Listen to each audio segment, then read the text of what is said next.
In the mud of Hemenway Harbor, something waited. Corroded steel, holding a secret from the 1970s. On May 1st, 2022, boaters found it. A metal barrel, stuck in the newly exposed lakebed like a rusted tooth. Inside was a man who had been shot in the head, execution style, and dumped into the one place nobody was ever supposed to look. The lake that hid him for 50 years was supposed to be a tomb. Deep. Permanent. What the Las Vegas mob didn't count on, what no one counted on, was the tomb itself evaporating. The water was gone, and the secrets were coming out. This was supposed to be the perfect crime. A body sunk in hundreds of feet of cold, dark water, just 30 miles from the glittering chaos of the Las Vegas Strip. Gone forever. But a megadrought that has gripped the American Southwest for over 2 decades had other plans. It pulled the water back, foot by painful foot, until the shoreline of Lake Mead retreated past the point of no return, and the mob's darkest secrets began washing up in the daylight. The discovery sent a shockwave through Las Vegas. Whispers of old mob hits, of forgotten names from a bygone era of violence and glamour, were suddenly front-page news. Who was he? The Clark County Coroner's Office, led by Melanie Rouse, began the painstaking work of putting a name to the bones. Detectives with the Las Vegas Metro Police reopened a case that was never even on their books. A ghost from the 70s, delivered to them by climate change. Who do you think he was? Let me know in the comments, because this mystery only gets stranger. The first clue was not what anyone expected. It wasn't a pinky ring or a custom suit. It was his clothes. Discount clothes. Purchased from a Kmart sometime between the mid-1970s and the early 1980s. This was the first contradiction. The first crack in the easy narrative. Mob bosses don't get taken out wearing off-the-rack department store brand shoes. This wasn't the portrait of a high-rolling casino skim artist. It was the uniform of a working man, an everyman. So who was he? A low-level associate who got in over his head? A witness who saw something he shouldn't have? Or just an innocent civilian caught in a world he didn't understand, his life ending in a barrel at the bottom of a lake? The FBI got involved, using their Quantico lab to create a haunting 3D facial reconstruction. A face without a name, staring out from the past. A ghost demanding justice. Now, a lot of people watch these videos and forget to subscribe. And honestly, our subscription rate is low. If you find this kind of deep dive valuable, hitting that button genuinely makes a huge difference. It tells YouTube we're doing something right, and it makes sure you don't miss the next story. It's the single best way to support what we do. Okay, let's get back to it. The body in the barrel was the headline, but it was just the beginning. The lake wasn't just giving up murder victims. It was giving up ghosts of a different war. In July of 2022, not far from where the barrel was found, another shape emerged from the mud. It was the unmistakable silhouette of a World War II landing craft. A Higgins boat, the same kind of boat that stormed the beaches of Normandy on D-Day. Sitting upright, intact, in the middle of the Nevada desert. Before the drought, it had been submerged under 185 feet of water. A forgotten relic of a global conflict, now baking in the 110-degree desert sun. It's a bizarre, almost surreal image. One of the 23,000 amphibious craft built by Higgins Industries in New Orleans. Machines that defined the Allied victory, resting in the silt of a dying reservoir. Of the thousands produced, 1,500 of them landed at Omaha and Utah Beach on June 6, 1944. This vessel, a survivor of that same generation, met its end not in battle, but in a strange, quiet afterlife at the bottom of an American lake. But here's the part they don't put in the news reports. This Higgins boat wasn't a casualty of war sunk in some secret training exercise. The story, like everything else with Lake Mead, is more complicated. After the war, Countless pieces of military hardware were sold off as surplus. This boat was purchased by a company contracted to survey the Colorado River Channel in the years before the lake was fully mature. It served its purpose, mapping the contours of the riverbed. And when the job was done and the boat had outlived its usefulness, the easiest way to get rid of it was simply to scuttle it, to pull the plug and let it sink. An act of mundane convenience that half a century later would look like a profound historical monument. The lake had turned a piece of forgotten junk into an icon. A few months, another ghost. This one much larger. Resting in the depths of the Overton Arm, the northern branch of the lake, lay the wreckage of a Boeing B-29 Superfortress. Not just any B-29. This was serial number 4-5-21847. A plane with a secret. It crashed on July 21st, 1948, and for decades it sat in over 200 feet of water, a silent metal giant preserved in the cold and the dark. Only the most experienced technical divers could ever hope to reach it, braving the crushing pressure and the blackness to glimpse a piece of Cold War history. But as the lake fell, the bomber rose. Today, it rests in fluctuating depths, somewhere between 95 and 115 feet. Still a challenging dive, managed under the tight control of the National Park Service, but now vastly more accessible. A sunken treasure brought closer to the surface world. And the story of how it got there is a perfect capsule of the high-stakes paranoia of the early Cold War. This plane wasn't on a bombing run. It wasn't armed. Its bomb bays were empty. The aircraft had been stripped of its wartime role and redesignated as an F-13, a reconnaissance plane. On that clear July day in 1948, it was flying a top-secret mission, testing a revolutionary piece of technology. A guidance system for an intercontinental ballistic missile, an ICBM. The system was called the Sun Tracker. In an age before GPS, before satellite navigation, the military was trying to build a missile that could navigate by taking readings from the sun. The B-29 was its test bed. The pilot, a man named Robert Madison, was instructed to perform rapid, aggressive altitude changes over the reflective surface of the lake to see how the system would react. He swooped low over the water, then climbed, then dived again. On one of these low passes, something went wrong. Misjudging his altitude, Madison clipped the water's surface. The massive plane, a giant of the sky, didn't explode. It skipped. Eyewitnesses described it as bouncing across the water like a huge metal bird. The sheer force of the impact tore 3 of its 4 massive engines clean off the wings, but the fuselage remained largely intact. Miraculously, all 5 crew members, including Madison, survived the crash. They scrambled into life rafts as the 70-ton bomber slowly, gracefully, filled with water and sank into the depths of the Overton Arm. The only injury was a broken arm sustained by Sergeant Frank Rico. It was a catastrophe and a miracle all at once. What's the strangest thing you've ever seen wash up on a shore? Drop it in the comments below. For 70 years, the Sun Tracker's ghost lay on the lake floor. A secret project, a failed test, a story of incredible survival, all swallowed by the rising waters of a man-made sea. A sea that was now giving it all back. The water receded, and the timeline of the lake's own history began to play out in reverse. Before the B-29 crash in '48, before the Higgins boat was scuttled, before the dam was even a blueprint, there was a town called St. Thomas. And unlike the other secrets, this one didn't just breach the surface. It walked out of the water completely and stood on dry land again.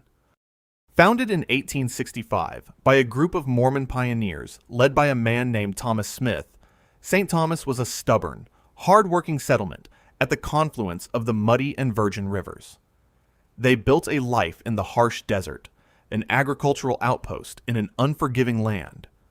They thought they were in Utah, or perhaps Arizona. They were wrong. A land survey in 1871 revealed a devastating truth. They were in Nevada, and the politicians in Carson City wanted their money. They slapped the town with 5 years of retroactive back taxes. The catch? It was payable only in gold. The pioneers, who had built their lives on barter and faith, were unable and unwilling to pay. Most of them packed up and left. They walked away. All except for one family, Daniel and Anna Bonelli, who stayed behind to operate a ferry across the Colorado River. But St. Thomas wasn't dead yet. New settlers came. The town rebuilt. It survived. It had a hotel, a schoolhouse, a post office, and an ice cream parlor.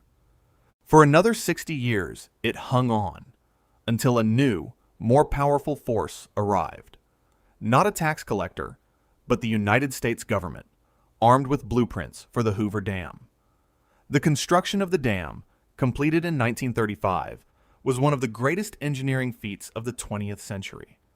It would tame the wild Colorado River, provide electricity for a growing nation, and create the largest man-made reservoir in the United States, Lake Mead. For the residents of St. Thomas, it was a death sentence. They were told their town, their homes, their farms would be at the bottom of that new lake. The government bought them out. One by one, the families left, abandoning the life they had built. The last resident to leave was a man named Hugh Lord. In 1938, as the waters of the rising lake finally lapped at the door of his house, he set his home on fire, got into a rowboat, and paddled away.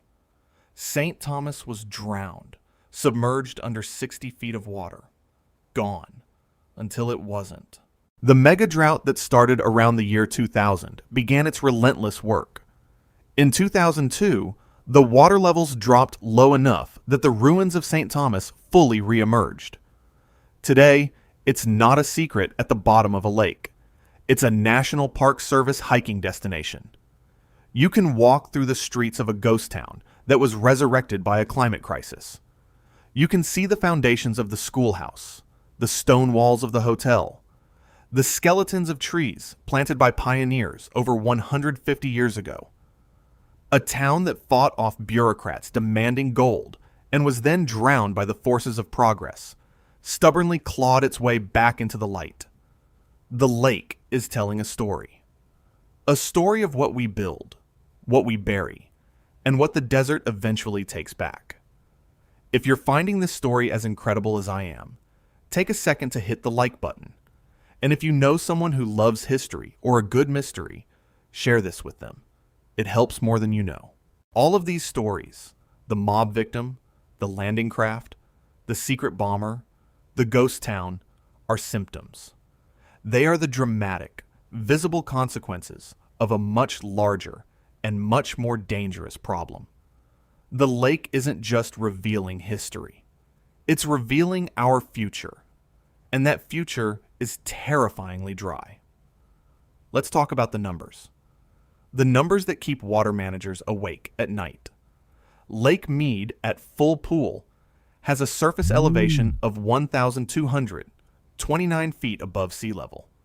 It is a vast inland sea, holding 26.1 million acre-feet of water, enough to cover the entire state of Pennsylvania in a foot of water. That was the lake of the 20th century. It does not exist anymore. By July of 2022, the lake's surface elevation had plunged to an all-time record low of 1,040.5 feet. The reservoir held just 26.63% of its total capacity. More than two-thirds of the lake was simply gone. A white bathtub ring of mineral deposits stains the canyon walls, a stark geological scar marking the 170 feet of elevation the lake has lost since the year 2000. It is the single most visible sign of the water crisis in the West. But the most important number is not 1,040. It's 895. 895 feet above sea level. That is the elevation of what is known as dead pool. It is the point of no return. The elevation at which the water level is too low to flow downstream through the Hoover Dam's outlets. At 895 feet, the dam's massive hydropower turbines go silent. The 1.3 million homes they power across Nevada, Arizona, and California go dark. The flow of water to downstream users in Arizona, California, and Mexico ceases. The lake stops being a reservoir and becomes a stagnant puddle. At 895 feet, the system collapses. In the summer of 2022, Lake Mead was just 145 feet above dead pool. That is not a comfortable margin. That is a crisis arriving ahead of schedule.